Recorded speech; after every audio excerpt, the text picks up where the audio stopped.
Novels forever में खुशामदीद। आज मैं एक ईद स्पेशल नावल पढ़ने जा रही हूँ, अना अलियास का। होप सो कि आप लोगों को ये नावल पसंद आएगा और आप लोग मुझे अपना अच्छा सा फीडबैक देंगे।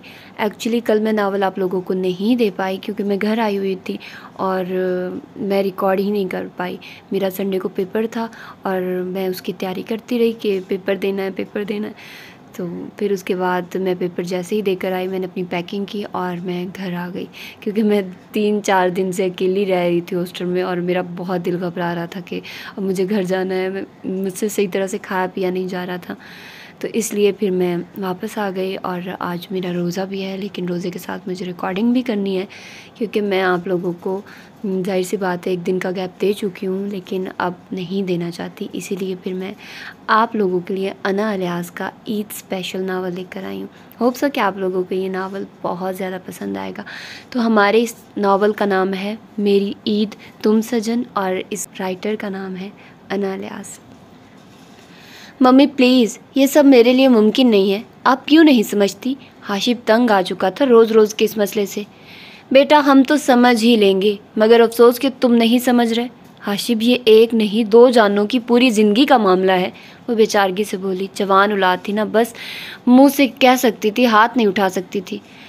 जी इसीलिए कह रहा हूँ उनकी ज़िंदगी मत बर्बाद करिए। मैं उन्हें वो मकाम नहीं दे सकता जिसकी आप लोग उम्मीद लगा कर बैठे हैं। वो उन्हें हर मुमकिन तरीके से इस फैसले से हटाना चाहता था।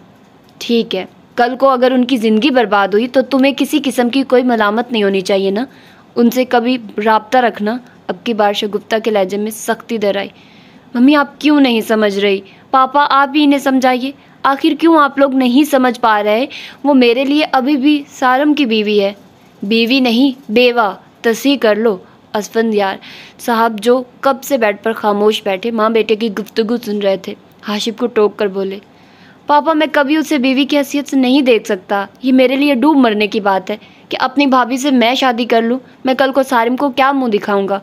समझ नहीं पा रहा था वो कैसे उन्हें समझाए। अब्रा को उसने हमेशा भाभी की हैसियत से ही देखा था। अभी 4 साल तो हुए थे सारिम की शादी को, हालांकि वो उससे छोटा था, मगर फिर भी हाशिम ने ज़बरदस्ती उसकी शादी पहले करवा दी थी। वो अभी शादी के झंझट में पढ़ना नहीं चाहता था और माँ के बार बार इसरार पर उसने आखिर सारिम की करवाने का फ़ैसला किया। अब्रा उससे उम्र में छोटी थी, सारिम के साथ खुशगवार ज़िंदगी गुजार रही थी कि एक कार हादसे में सारिम उन सबको रोता छोड़ गया। सारिम और हाशिब 2 ही भाई थे। ये सदमा उन सबको हिला कर रख गया था। सारिम अपने पीछे प्यारी सी बीवी और बेटी अनाया को रोता छोड़ गया था। अभी वो इस हादसे से संभले नहीं थे कि शगुफ्ता ने अब्रा के माँ बाप की रजामंदी लेकर हाशिब और अब्रा का निकाह करना चाहा। वो किसी तौर अब्रा को इस घर से जाने नहीं देना चाहती थी, और अगर कल को उसकी बीवी और बच्ची रुल गए तब तुम क्या मुँह दिखाओगे? बेटा ये सब मायूब नहीं है। मायूब होता तो सोचो हमारा मज़हब हमें इस सब की इजाज़त देता, शगुफ्ता ने सहल अंदाज में समझाया। और सानिया उसका क्या बनेगा? हाशिब ने अपने मंगेतर का नाम लिया। उनकी मंगनी को 7 साल हो चुके थे, मगर दोनों ही शादी के बंधन में बंधने को तैयार नहीं थे। सानिया हाशिब के चचा की बेटी थी तो वो उसकी बेहतरीन दोस्त, मगर ज़रूरी नहीं होता जो बेहतरीन दोस्त हो वो बेहतरीन शरीके सफ़र भी हो। हाँ, अच्छा शरीके सफ़र बेहतरीन दोस्त बन सकता है। उनकी दोस्ती को देखते हुए उनके वालिदैन ने उनकी मंगनी का इरादा किया था। दोनों की ज़िंदगियों में कोई और नहीं था, लिहाजा उन्हें एतराज़ नहीं था, मगर इस मंगनी के बावजूद दोनों की एक दूसरे के लिए वो फीलिंग्स पैदा नहीं हो सकी थी जो इस रिश्ते का तकाजा होती है। यही वजह थी कि दोनों इस रिश्ते को लटका रहे थे। उसे कोई एतराज़ नहीं। सबसे पहले मैंने उससे बात की थी। शगुफ्ता की बात के बाद अब उसके लिए फ़रार की कोई राह नहीं थी। मुझे कुछ टाइम दे, मैं सोच कर जवाब दूंगा। आखिर वो हार मानते हुए कुछ मस्बत जवाब देकर उठा। शगुफ्ता के लिए यही बहुत था। अल्लाह तुम्हें दोनों जहानों की खुशियाँ दे, उन्होंने उसके हाथ पर प्यार करते हुए कहा। वो सर झटक कर कमरे से बाहर चला गया। तुम्हें वाकई कोई इशू नहीं? अगले दिन वो ऑफिस से निकलकर सानिया से रेस्टोरेंट में मिलने आया था। रात में ही उसने सानिया को मैसेज करके कहा कि तुमसे ज़रूरी मिलना है, लिहाजा शाम में कहीं बाहर मुझसे मिलो।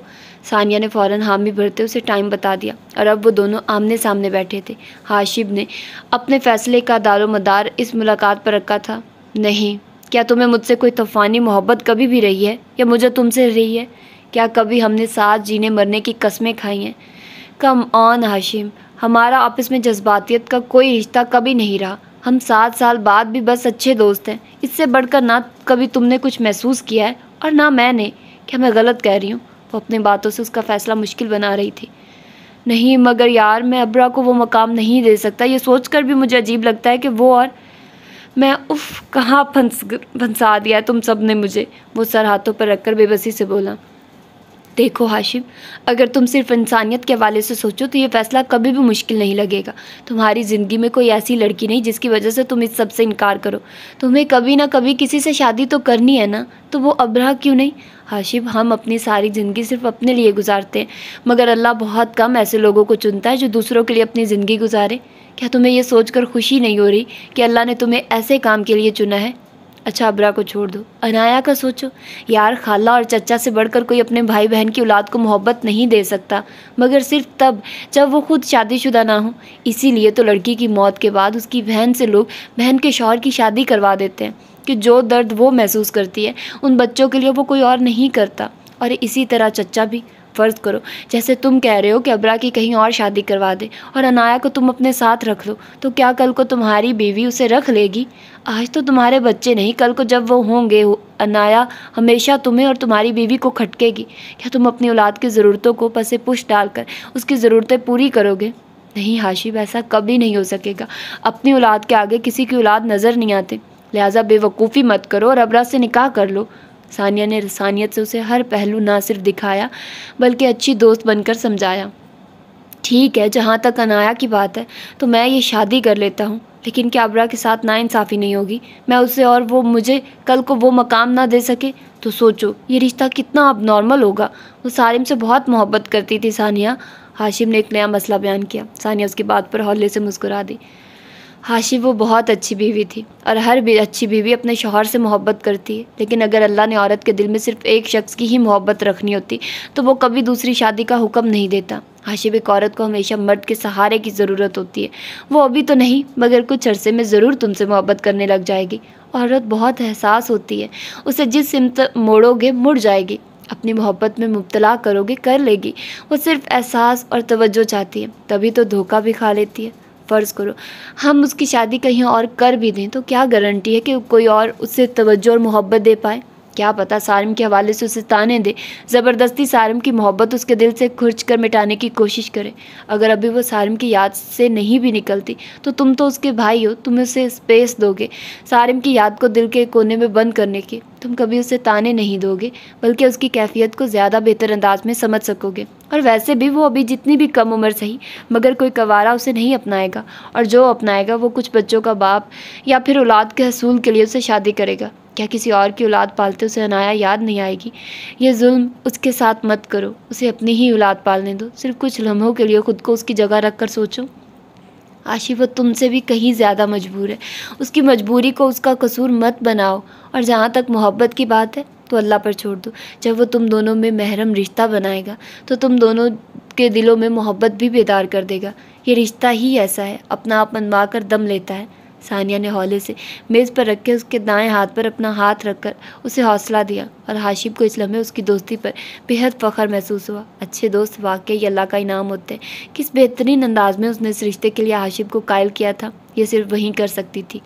और हाँ, मेरी फ़िक्र मत करो, तुम जानते हो ना मुझे अभी करियर बनाने का जुनून सवार है। मेरा इंग्लैंड के एक फ़ैशन डिज़ाइनिंग स्कूल में एडमिशन हो गया है। अपना हाथ हटाते उसने मुस्कुराते हुए हाशिम को बताया। Wow, that's great. हाशिम जानता था उसे फ़ैशन डिज़ाइनर बनने का कितना शौक़ था। I am so happy for you. Hashim ने सच्चे दिल से अपनी खुशी का इजहार किया। आई नो, इसीलिए सबसे पहले तुम्हें बताया। 2 साल का कोर्स है, बीच में चक्कर लगाऊंगी और अभी उम्मीद करूंगी कि जब जब आऊँ तुम्हें और अब्रा को एक नॉर्मल रिलेशन में देखो। हाशिम, हमारे पास ज़िंदगी में नेकी करने के मौके बहुत कम आते हैं, इन्हें अंदेशों की नज़र नहीं करना चाहिए। संजीदगी से कहते उसने हाशिम की जानिब देखा। ओके मैडम, आप काफ़ी हद तक कायल कर चुकी हैं मुझे। हाशिम ने उस पर से नज़र हटाकर हंसते हुए गोया उसे मतला किया। शुक्र, हाशिम को लगा अब फैसला करना इतना मुश्किल नहीं होगा। और फिर 1 हफ्ते में ही अब्रा और हाशिम का निकाह हो गया। निकाह वाले दिन जहां अब्रा बहुत मुस्तरिब थी, वहीं हाशिम भी बेहद डिस्टर्ब था। फैसला तो कर लिया था मगर इस बंधन को कब तक निभा पाएगा कि नहीं, इस लम्हे वो कोई भी फैसला करने की पोजीशन में नहीं था। अब्रा 1 हफ्ते पहले ही अपनी माँ के घर चली गई थी और आज निकाह के दिन वापस उसी घर आई थी जहाँ कुछ साल पहले सारिम की दुल्हन की हैसियत से आई थी। इस तमाम अरसे में उसकी हाशिम से ना कोई बात हुई थी, ना ही आमना सामना हुआ था। हाशिब अच्छे मिजाज का था। अबरा उसकी एक ही भाभी थी, लिहाजा हंसी मजाक भी कर लेता था। मगर सारिम की डेथ के बाद वो एक सेकंड के लिए भी अबरा के पास नहीं आया था। पहले तो वो खुद इतनी निढाल थी कि कुछ होश ना था, और फिर इद्दत में होने की वजह से हाशिब उसके पास नहीं आया था। हाँ, अनाया का ख्याल वो पहले से कहीं ज़्यादा रखने लगा था। पहले भी अनाया में उसकी जान थी, और अब तो जब जब उसे देखता था भाई बुरी तरह याद आता था। इतने दिनों से खुद को समझाने के बावजूद वो खुद में हिम्मत नहीं पा रहा था कि अबरा का सामना करे, जिसे कुछ देर पहले ही उसके कमरे में पहुंचाया जा चुका था। छत पर इधर से उधर टहलते न जाने कितना सिगरेट उसके पाँव की नोक तले मसला गया था, वो नहीं जानता था। रात के 3 बज चुके थे, वो अभी तक वहीं खड़ा था। हाशिब कंधे पर ना सिर्फ आया हाथ आकर ठहरा था, बल्कि असफन साहब की आवाज़ ने भी उसे बुरी तरह चौंकाया था। मुड़कर उन्हें देखा। फैसला कर लिया है तो इस पर अमल करने की हिम्मत भी कर लो। डैडी, ये सब बहुत मुश्किल लग रहा है। आवाज़ में बेहद थकावट थी, जैसे पता नहीं कितने मीलों का सफ़र करके आया हूँ। बेटा, ज़िंदगी में बहुत सी चीज़ें मुश्किल होती हैं तब तक जब तक हम उन्हें करने की हामी नहीं भरते। जब एक मर्तबा हिम्मत पकड़कर अमल पैरा होते हैं तो सब मुश्किलें आसानियों में बदल जाती हैं। हम सब के लिए ये फ़ैसला आसान नहीं था। आज कदम कदम पर सारिम का चेहरा सामने आया। उसके कंधे पर हाथ रख के वो बामुश्किल अपनी आंखों में उमड़ आने वाले आंसुओं को पीछे धकेल रहे थे। देखो बेटा, कुछ दिन लगेंगे हमें उसकी हैसियत किसी और तरह से कबूल करने में, मगर फिर रफ्ता रफ्ता आदी हो जाएंगे। और तुम्हें पता है, वक्त बहुत बड़ा मरहम होता है। हाँ, ये जाने वालों की इस तकलीफ़ को ख़त्म तो नहीं कर सकता, मगर उसकी शिद्दत को कम ज़रूर कर देता है। हम भी वक्त गुजरने के साथ साथ इतनी बहुत सी तकलीफ़ों से निकल आएंगे, मगर इसके लिए कोशिश करनी पड़ेगी। हम गम को जितना खुद पर तारी करते हैं, वो हमें उतना ही खौफज़दा करता जाता है। एक मरतबा उसकी आंखों में आंखें डालकर देख लो तो ये आंखें मूंद कर अपने रास्ते चल पड़ता। मैं ये तो नहीं कहूँगा कि हर चीज़ को नॉर्मल अंदाज में लो, हाँ, मगर चीज़ों को नॉर्मल करने की कोशिश करो। और ये कोशिश तभी हो सकती है जब तुम खुद हिम्मत करके कदम आगे बढ़ाओगे। वहीं खड़े रहोगे तो आहिस्ता आहिस्ता बहुत पीछे रह जाओगे। तुम्हारा अब उससे रिश्ता ऐसा जुड़ चुका है जिसमें उसे तुम्हारी मोरल सपोर्ट हर दूसरे रिश्ते से कहीं ज़्यादा चाहिए। तुम आहिस्ता आहिस्ता उसे एतमाद दोगे तो वो भी इस ट्रांस से निकल आएगी, और तुम भी एक नॉर्मल ज़िंदगी गुजार सकोगे। अब ये तुम पर है, तुम कितनी जल्दी उसे एतमाद देते हो। असफन साहब के धीमे लहजे में छुपी सच्चाइयाँ उसे बहुत कुछ बावर करवा रही थी। वो समझ कर भी समझ नहीं पा रहा था। जहन था कि उलझता जा रहा था। मैं कोशिश करूँगा। उन्हें तसल्ली देने के लिए वो सर झुकाकर बोला, मुझे तुमसे यही उम्मीद थी। अब अपने कमरे में जाओ, अनाया हमारे पास है। उन्होंने उसके कंधे को थपथपाया और वापस नीचे की जाने बढ़ गए। हाशिब एक गहरी सांस खींचकर नीचे की जाने आया। कमरे के आगे रुक कर भी वो कितने लम्हे सोचता रहा कि अंदर बढ़े या नहीं। आखिर हिम्मत करके दरवाजे का नॉब घुमाया। कमरे में सिर्फ नाइट बल्ब की रोशनी थी। दरवाज़ा बंद करके कुछ लम्हे लगे उसे माहौल से मानूस होने में। बेड पर नज़र गई तो वो खाली था। नज़र घुमाकर नीचे कारपेट पर देखा। अबरा कुशन रखे सीने से पाँव तक कपड़ा लपेटे सोई हुई नजर आई। न जाने सोई थी या जाग रही थी। हाशिब का न चाहते हुए भी दिमाग घूम गया। उसे इस बात का दुख नहीं था कि उसने पहले दिन ही हाशिब से फासला रखा है। उसे इस बात का दुख था कि वो उसे इस हद तक गिरा हुआ समझती है कि वो अबरा के साथ अपने रिश्ते का तयन यूँ करेगा कि उसे ज़मीन पर लेटने को कहेगा। ठीक है, वो दोनों अभी इस रिश्ते को मानने को तैयार नहीं थे, मगर इतनी इंसानियत तो उसमें थी कि अपनी ना सही सारिम की बेवा होने के नाते वो उससे इस तरह का बुरा सलूक कभी भी रवा नहीं रख सकता था। तनी हुई रगों को ढीला छोड़ते वो आहिस्ता से आगे बढ़ा। उसके करीब आकर रुका तो पलकों में वाज़ेह इर्तियाश नज़र आया। मैं जानता हूँ कि आप जाग रही हैं, लिहाजा फजूल की ये एक्टिंग बंद करिए। यहाँ से उठकर ऊपर बेड पर लेटिए। न चाहते हुए भी उसका लहजा घसीला हो गया। वो डरते डरते उठकर बैठी। क्या सोचकर आप यहाँ लेटी हैं? हमने कभी घर की मुलाजमा को यूँ नीचे सोने नहीं दिया, तो क्या आपके ख्याल में मैं आपको यहाँ सोने का कहूँगा? उसका बाजू पकड़कर उसे अपने मुकाबिल खड़ा किया, जिसकी नज़रें झुकी हुई थी। लॉन के जदीद तराश खराश के लाइट पिंक प्रिंटेड सूट में मीठे मीठे मेकअप के साथ भी वो बेहद खूबसूरत लग रही थी। हाशिब को पहले भी उसकी खूबसूरती का अंदाज़ा था, मगर सिर्फ एक भाभी की हैसियत से वो उसे सराहता था तो रिश्ता ही बदल गया था। खुद वो शिकन ज़दा वाइट शलवार कमीज़ में तने हुए असावलियों से घूर रहा था। मैं घबराहट में वो हकला कर बस इतना ही कह पाई, आप यहाँ नहीं सोना चाहती? हाशिम ने उसकी बात मुकम्मल की। उसने थूक निकलकर हौले से सर हिलाया। फिर मेरी हेल्प करिए, मैं साथ वाले रूम से सोफ़ा कम बेड लाता हूँ। इस साइड पर वॉल खाली है, वहाँ रख देता हूँ, आप उस पर लेट जाइए। उसकी मुश्किल आसान करते उसने फ़ौरन हल बताया। बहरहाल वो खुद अभी जहनी तौर पर उलझा हुआ था, उसे भी यहीं बेहतर लगा। ठीक है। हौले से सर हिलाकर उसने चादर बेड पर रखी। हाशिब के साथ दूसरे कमरे से सोफ़ा कम बेड लाकर बेड के दाएं जानिब दीवार के साथ रखा। जब तक आप अपने मसाइल खुद अपने मुंह से बयान नहीं करते, लोग उन्हें समझते हुए भी समझ नहीं पाते। जो ही वो इतने उसके करीब से गुजरकर चादर बेड से उठाने बढ़ी, हाशिम की आवाज़ पर लम्हा भर को चादर थामता उसका हाथ रुका। कोई भी जवाब दिए बिना वो आहिस्ता से अपनी जगह पर जाकर लेट गई। हाशिम भी नज़र फेर कर वाशरूम में घुस गया। एक खामोश मुआहिदा दोनों के दरमियान हो गया था, एक दूसरे की ज़िंदगी में दखल ना देने का, और दोनों बाखूबी से इस पर कारबंद थे। अनाया एक वाहिद हस्ती थी जिसकी खातिर दोनों एक दूसरे से थोड़ी बातचीत कर लेते थे, नहीं तो कभी कभी कहीं दिन गुजर जाते। अबरा हाशिम को मुखातिब नहीं करती थी, हाँ, मगर उसके तमाम कामों की जिम्मेदारी उसने अपने कंधों पर ले रखी थी। असफन साहब और शगुफ्ता बेगम चाहते हुए भी कुछ ना कह पाते थे। उन दोनों को इस तरह एक दूसरे से कटे कटे देखकर उनका दिल दुखता था, मगर ये सोचकर चुप रहते कि अगर अल्लाह ने इनके नसीब मिलाए हैं तो कभी ना कभी दिल भी मिला ही देगा। बस हर लम्हा उन दोनों के लिए दुआ गो रहते थे। हाशिम ने इसरार करके अनाया को अब अपने कमरे में सुलाना शुरू कर दिया था। जब अनाया सो जाती तब अबरा आहिस्ता से उठकर अपनी मुकर्रर की हुई जगह पर लेट जाती। हाशिम भी तब तक इधर उधर के काम निपटाता रहता। जैसे ही अबरा उठती वो अनाया के पास बेड पर जाकर लेट जाया करता। उस रात भी यही हो रहा था। अबरा अनाया को कहानी सुनाते उससे छोटी मोटी बातें कर रही थी, जबकि हाशिम बेड के पास रखी रग पर बैठा लैपटॉप पर काम करने में मसरूफ़ था। मामा, बाबा कहाँ हैं? अनाया के सवाल पर जहाँ अबरा साकिन रह गई थी, वहीं हाशिम का टाइप करता हाथ थम गया था। अनाया अब पूरे पूरे जुमले ना सिर्फ बोलती थी बल्कि बहुत ज़्यादा बातूनी थी। एक वही तो थी जिसकी वजह से उनके घर में रौनक लगी रहती थी। मामा, बाबा कहाँ हैं? अनाया ने फिर वही सवाल दोहराया। चंद गर्म कतरे उसकी आंखों से बहे। पता नहीं अनाया। अच्छा, वो फेरी टेल वाली स्टोरी सुनाऊं? उसने बात पलटनी चाहिए। बाबा, आप क्या कर रहे हैं? अनाया आपकी बार उठकर हाशिम से मुखातिब हुई। हाशिम ने गर्दन मोड़कर करीब से आने वाली आवाज़ को सुना। वो अब भी हैरत ज़दा था तो कल तक उसे चाचू कहने वाली आज बाबा कह रही है। कम हाल अबरा का भी नहीं था, वो भी गुंग उठकर बैठ चुकी थी। आपने इसे कहा है ये सब कहने को? उसकी आवाज़ सदमे से भरपूर थी। नहीं, मैं क्या साबित करना चाहते हैं आप ये सब करके? न जाने उसे किस बात का गुस्सा था। शट आप! ना तो मैंने अनाया को ऐसा कहने को कहा है, ना ही मैं कुछ साबित करना चाहता हूँ। गुस्से से उसे झाड़ पिलाकर सहमी हुई अनाया को हाथ बढ़ाकर अपने पास किया, जो हाशिम और अबरा की तकरार से परेशान हो गई थी। अबरा, आपको किसने कहा मुझे बाबा कहो? हाशिम ने प्यार भरे मदब लहजे में उससे पूछा। मुझे पता है आप मेरे बाबा हैं, वो अपनी बात पर जोर देकर बड़े दानिशमंदाना अंदाज में बोले। वो तो मैं हूँ, लेकिन किसी ने तो कहा होगा ना। जल्दी से मेरे कान में बता दो, वो सरगोशी भरे अंदाज में बोला। दादो ने, उसने भी मुंह के करीब हाथ रख कर कहा। हाशिम की तंजिया नज़र अबरा पर उठी, जो उन्हें ही देख रही थी। नज़र मिलने पर जाविया बदला, मगर अनाया बाबा तो सारिम बाबा थे, आपको याद है ना? हाशिम ने गोया उसकी तस्दीक की। नहीं, दादो कहती हैं वो डैडी थे। डैडी हमेशा साथ नहीं रहते, लेकिन बाबा हमेशा साथ रहते हैं।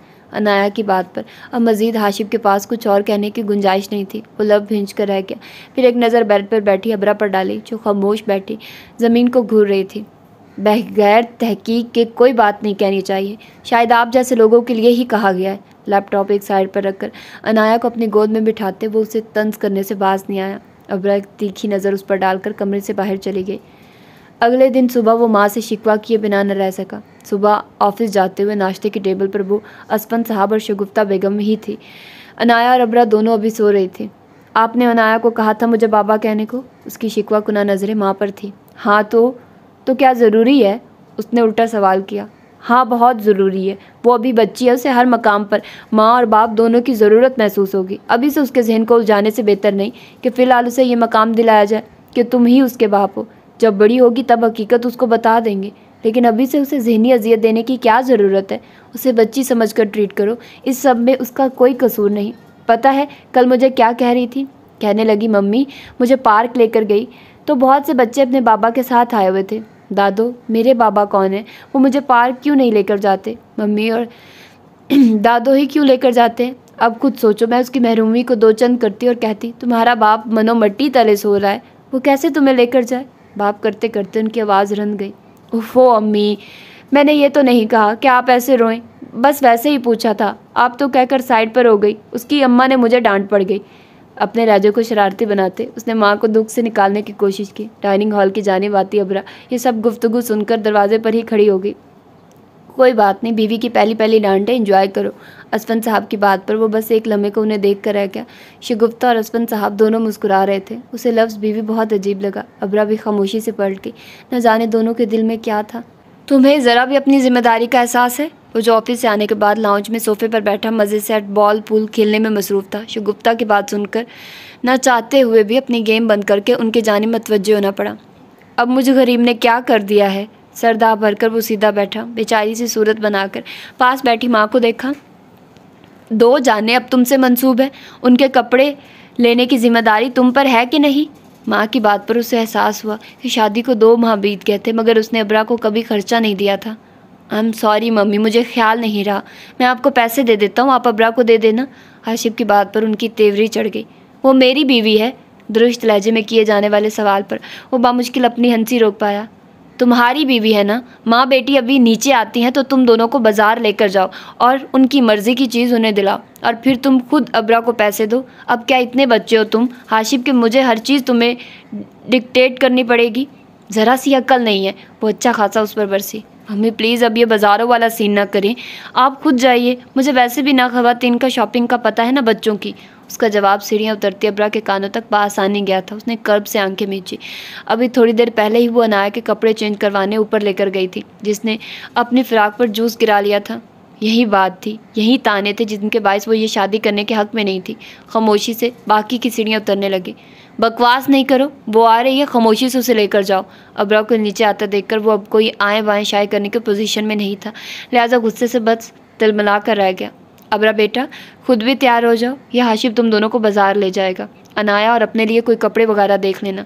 उन्होंने पास आती अनाया को देखकर प्यार से कहा। मम्मी इतनी कोई ख़ास ज़रूरत नहीं है, हम दोनों के पास काफ़ी कपड़े हैं। वो धीमे लहजे में उन्हें मना करने लगे। बस कोई इधर उधर की बात ना सुनो, जाओ शाबाश, मेरी शहज़ादी को मेरे पास छोड़ दो, तुम जाकर तैयार हो जाओ। उन्होंने उसे टोका। वो उनकी इज्जत बहुत करती थी, लिहाजा कभी उनसे बहस नहीं की थी। एक बेबस निगाह उन पर डालकर खामोशी से वापस मुड़ गई। हाशिब इस तमाम अरसे में उसके चेहरे के उतार चढ़ाव देखता रहा था। थोड़ी ही देर बाद वो बड़ी सी चादर लेकर आए। सूट वाली वहीं पहन रखा था। हाशिब भी खामोशी से उठ गया। गाड़ी में अनाया ही चहक रही थी। वो दोनों तो मजबूरी में बंदे दुनिया दिखावा कर रहे थे। मार्केट पहुंचकर भी अबरा तमाम वक्त अनाया की चीज़ें खरीदती रही। हाशिब ये सब खामोशी से देखता रहा। जिस वक्त वो शॉपिंग के बाद अनाया को प्ले लैंड लेकर जा रहे थे, तब आखिर हाशिब को अबरा को टोकना पड़ा। आपने अपने लिए कुछ नहीं लिया? वजह जान सकता हूँ? सर लहजे पर अबरा ने शाम से अब तक पहली नज़र गाड़ी चलाते हाशिब पर डाली। मैं अपना बैग लेकर नहीं आई थी, इसलिए। नज़रें वापस सामने विंड स्क्रीन के जानिब मोड़ते वो सादा लहजे में बोली, मगर उसका सादा लहजा हाशिब का मीटर शॉर्ट करने के लिए बहुत था। उसने एक बेयकीन नज़र अबरा पर डाली। मैंने आपको कब कहा कि मेरे पास पैसे कम पड़ गए हैं? आप जो चाहें ले लें, मेरे पास कार्ड्स हैं। हाशिब समझने से कासिर था कि अबरा ने ऐसा क्यों कहा। हाँ, मगर मैं आपके पैसों पर शॉपिंग नहीं करना चाहती। अनाया कि आपसे बहुत अहम रिश्ता है, इस पर आपने पैसे खर्च किए, मुझे कोई एतराज़ नहीं, मगर मैं आपके पैसे खुद पर खर्च नहीं कर सकती। उसके जवाब पर हाशिब को गाड़ी चलाना मुसीबत हो गया। साइड पर गाड़ी रोककर अब की बार उसने अपना पूरे का पूरा रुख उसकी जानिब किया। Are you kidding me? हराम की कमाई नहीं है मेरी, और अनाया के साथ अगर रिश्ता है तो क्या आपके साथ नहीं है? कैसी बचकाना बात है। ये जिस गाड़ी में आप बैठी हैं ये भी मेरे पैसों की, इसमें पेट्रोल भी मेरे पैसों का डला हुआ है। और बताइए क्या क्या गिनवाऊँ? गुस्से में वो बोलता चला गया। अनाया भी हैरत से उसे देख रही थी, मगर जिस पर असर होना चाहिए था वो ऐसे बैठी थी जैसे उसे कोई फ़र्क ना पड़ा हो। ये सच था कि इकट्ठे बिजनेस करने के बावजूद हस्बैंड साहब अभी तक अपने बेटों की गाड़ी और पेट्रोल का, इस गाड़ी के सब अखराजात डैडी आपको देते हैं। उसकी एक और ख़र्चा खुद उठाते थे तो जिया पर हाशिब का दिल किया अपना सर फाड़ ले। आपके साथ मसला क्या है? ना तो आप मेरी दुश्मन है और ना ही मैं ओवर रिएक्ट क्यों कर रही हैं? मैं मानता हूँ हमारी शादी की वजूहात अजीब सी हैं, लेकिन क्या ज़रूरी है हम अब नॉर्मली रिएक्ट करें? हम दोनों को वक्त चाहिए, मगर हम इस वक्त को बेहतरीन अंदाज में गुजार सकते हैं। प्लीज़ अबरा, हमारी ये बातें अनाया के लिए नुकसानदेह होंगी। पहली मर्तबा हाशिब ने उसके और अपने रिश्ते को लेकर कोई बात इतनी तफसील से कही थी। मुझे इस बारे में कोई बात नहीं करनी। अगर अनाया को प्ले लैंड लेकर जाना है तो ठीक है, नहीं तो घर चले, मैं बहुत थक गई हूँ। चेहरा दूसरी जानिब मोड़े, स्पाट लहजे में वो इस वक्त हाशिब को बेहद ज़िद्दी और अखड़ लगी। वो ऐसी तो नहीं थी, वो तो बड़ी नरम खो थी। ये कैसे अंदाज वो उसे दिखाने लग गई थी? वो हैरान था। खामोशी से गाड़ी प्ले लैंड की जानिब मुड़ी, मगर ज़्यादा देर फिर वो वहाँ नहीं रुके। अनाया भी थक चुकी थी और इन दोनों के दरमियान कशीदगी को वो महसूस कर रही थी। बच्चे जितने भी छोटे हों, वो अपने इर्द गिर्द के लोगों के रवैयों को बहुत अच्छी तरह समझते हैं, और फिर वो तो थी भी बच्ची। बच्चों की निस्बत बच्चियाँ छोटी उम्र से ही माँ बाप के बदसूरत रवैयों को समझने लग जाती हैं। ये सब इसीलिए है कि तुम अभी तक उसकी हैसियत को तस्लीम नहीं कर रहे। हाशिब अब अबरा की उस इग्नोरेंस पॉलिसी से उकताहट का शिकार होने लगा था। वो इससे बहुत ज़्यादा दोस्ताना तो नहीं, हाँ, मगर बहुत रूडली भी कभी नहीं रहा था। ठीक है कि वो उससे बहुत ज़्यादा अब भी नहीं बोलता था, मगर अनाया उन दोनों के रवैयों से मुतासिर होने लगी थी। हाशिब इन सब बातों को नोट कर रहा था, मगर अबरा कोई ऐसा मौका ही नहीं आने देती थी कि वो उससे बात करे। उस दिन के बाद से वो अब उसके साथ बाहर निकलने से पूरी तरह इज्तनाब बरत रही थी। सानिया का बहुत दिनों बाद फ़ोन आया और हाशिब खुद को अपने और अबरा के ताल्लुकात बताने से रोक न सका। सानिया ने उसे ही मोर्द इल्ज़ाम ठहराया। तुम खुद सोचो, वो कोई मौका ही नहीं आने दे रही कि मैं नॉर्मली उससे बिहेव करूं। अभी कल की बात है, मैं कल जल्दी घर आ गया तो पता चला कि मैडम अनाया को मॉन्टेसोरी के एडमिशन के लिए मम्मी के साथ लेकर गई हुई हैं। ना मुझसे उसने जिक्र करना मुनासिब समझा और ना ही मुझसे इजाज़त ली। मम्मी भी उसकी यासियत की वजह से उसे टोकती नहीं, मगर इसका मतलब है कि वो जो मर्ज़ी करे। और जब मैंने उससे पूछा कि मुझे क्यों नहीं बताया, तो बड़ी मासूमियत से बोली, मम्मी और डैडी घर के बड़े हैं, मैं उनसे पूछकर अनाया को लेकर गई थी। यानी मैं तो काका हूँ घर का, जिसे पूछना गवारा नहीं।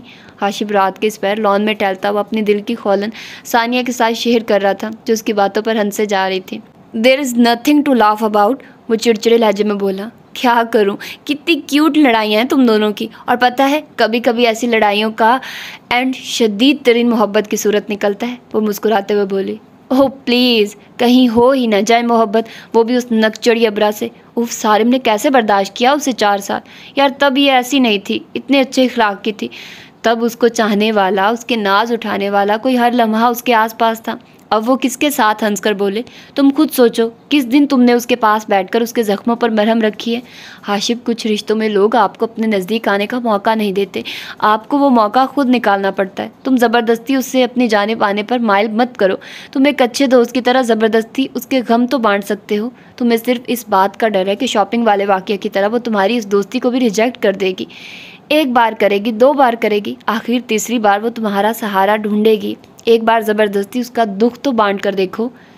हाशिब, जो लोग आपकी तकलीफ़ को भांप कर खुद 10 कदम बढ़ाकर आपकी जानिब आते हैं, ज़बरदस्ती आपके आंसू पूछते हैं, उनसे एक अजीब सा मोहब्बत का रिश्ता कायम हो जाता है, जो फिर कभी ना तो ऐसे गम गुसार को भूलने देता है और ना ही कभी दिल से उन्हें निकलने देता है। पहले इस बात का तयीन करो कि क्या तुम उसकी तकलीफ़ बांटने के लिए मुखलिस हो, या फिर सबके प्रेशराइज़ करने पर यह फ़ैसला ले लिया था और अब पछता रहे हो। सानिया ने बहुत कड़ा सवाल किया था। ऑफ कोर्स यार, उसे अब इस कदर संजीदा सूरत बनाए देखकर उसका वो हंसता मुस्कुराता चेहरा सामने आता है, जो सारिम की मौजूदगी में था।